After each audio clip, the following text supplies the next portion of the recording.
2 साल पहले की बात है। प्रीति नाम की एक लड़की थी जो पटना के एक कोचिंग क्लास में बैंकिंग की तैयारी करती थी।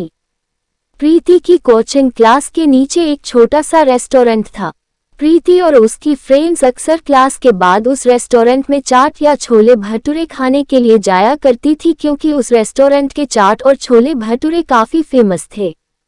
एक दिन प्रीति का बर्थडे था तो प्रीति के फ्रेंड्स ने एक प्लान बनाया कि क्लास खत्म होने के बाद हम लोग नीचे के रेस्टोरेंट में प्रीति का बर्थडे सेलिब्रेट करेंगे। क्लास खत्म होने के बाद प्रीति के फ्रेंड्स ने प्रीति को नीचे रेस्टोरेंट में बुलाया और प्रीति को उसके बर्थडे का सरप्राइज दिया। अब सभी कोई मिलकर बर्थडे को सेलिब्रेट करने लगे। उस रेस्टोरेंट के काउंटर पे एक 24 साल का लड़का कैशियर का काम करता था।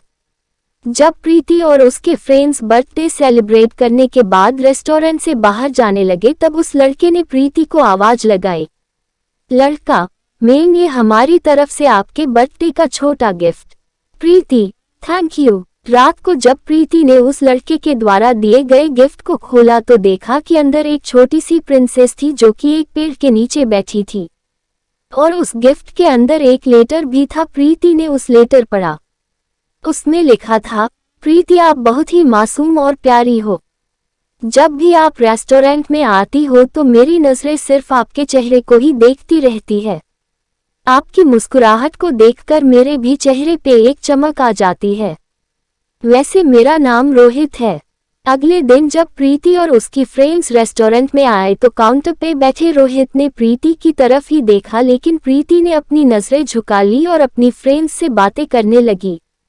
अब जब भी प्रीति रेस्टोरेंट आती तो रोहित की तरफ एक झलक देखती और फिर उसे इग्नोर करने लगती और इसी तरह कुछ दिन बीत गए। रोहित प्रीति से बात करना चाहता था, लेकिन प्रीति की तरफ से कोई जवाब नहीं मिलने के कारण रोहित भी बात करने की हिम्मत नहीं जुटा पा रहा था। एक दिन जब क्लास के बाद प्रीति रेस्टोरेंट आती है तो देखती है कि काउंटर पे रोहित की जगह कोई दूसरा लड़का बैठा है। प्रीति सोचती है कि शायद रोहित की तबीयत खराब होगी इसलिए वह आज काम पे नहीं आया। लेकिन देखते ही देखते 1 सप्ताह बीत जाता है। अब प्रीति थोड़ी परेशान होने लगती है और काउंटर पे जाके पूछती है कि जो रोहित नाम का लड़का यहाँ पे काम करता था वो अभी कहाँ है, उसने काम छोड़ दिया क्या? काउंटर पे बैठा लड़का प्रीति को कहता है कि नहीं, रोहित भैया ने काम नहीं छोड़ा, मालिक ने उन्हें मार्केट वाले रेस्टोरेंट पे भेज दिया है। अगले दिन प्रीति उस मार्केट वाले रेस्टोरेंट पे जाती है तो रोहित को देखकर उसके चेहरे पे एक मुस्कान दिखने लगती है। रोहित प्रीति को देखकर तुरंत काउंटर से बाहर आता है और कहता, मैम आप यहाँ पे और आपके फ्रेंड्स नहीं आए? प्रीति, नहीं, बात ऐसी है कि मैं कुछ काम से मार्केट आई थी और मुझे थोड़ी भूख भी लगी थी तो मैं यहाँ आ गई। रोहित, अच्छा किया मैम, आप बैठो, मैं आपके लिए कुछ लेकर आता हूँ। प्रीति, आपका नाम रोहित है ना? रोहित, हाँ। प्रीति, मुझे आपसे कुछ बातें करनी है, क्या आप कल मुझसे क्लास के बाद मिल सकते हो? रोहित, ठीक है मैम, कल मैं क्लास के बाद आपसे मिलूंगा।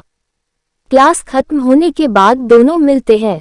प्रीति रोहित से कहती है कि देखो आप मुझे अच्छे लगते हो, लेकिन मैं इस प्यार में नहीं पड़ना चाहती, मुझे अपनी पढ़ाई और करियर को देखना है। रोहित ने कहा, देखो मैम, मैं ऐसा कुछ नहीं करूंगा जिससे कि आपकी पढ़ाई को नुकसान हो, लेकिन मैं क्या करूं, आपको देखते ही देखते मुझे कब आपसे प्यार हो गया मुझे पता भी नहीं चला। अब दिल चाहता है कि अपनी पूरी जिंदगी आपके साथ रहूं। प्रीति रोहित की बात सुनकर वहां से चली जाती है। रात में प्रीति सिर्फ रोहित के बारे में ही सोच रही थी, क्योंकि प्रीति के दिल में भी रोहित के लिए प्यार जगने लगा था। अगले दिन शाम में प्रीति मार्केट वाले रेस्टोरेंट में जाती है और रोहित को एक लेटर देकर वहां से चली जाती है। रोहित जब उस लेटर को पता है तो उसमें लिखा रहता है, रोहित मुझे भी अब तुमसे प्यार होने लगा है। ये पढ़कर रोहित की खुशी का ठिकाना नहीं रहता, वह उस लेटर को चूमता है और अपनी जेब में रख लेता है। तो इस तरह से प्रीति और रोहित की प्यार की शुरुआत होती है। दोस्तों, आपको यह कहानी पसंद आई हो तो इस चैनल को सब्सक्राइब करें, वीडियो को लाइक करें, कमेंट करें और अपने अधिक से अधिक दोस्तों को शेयर करना ना भूलें। धन्यवाद।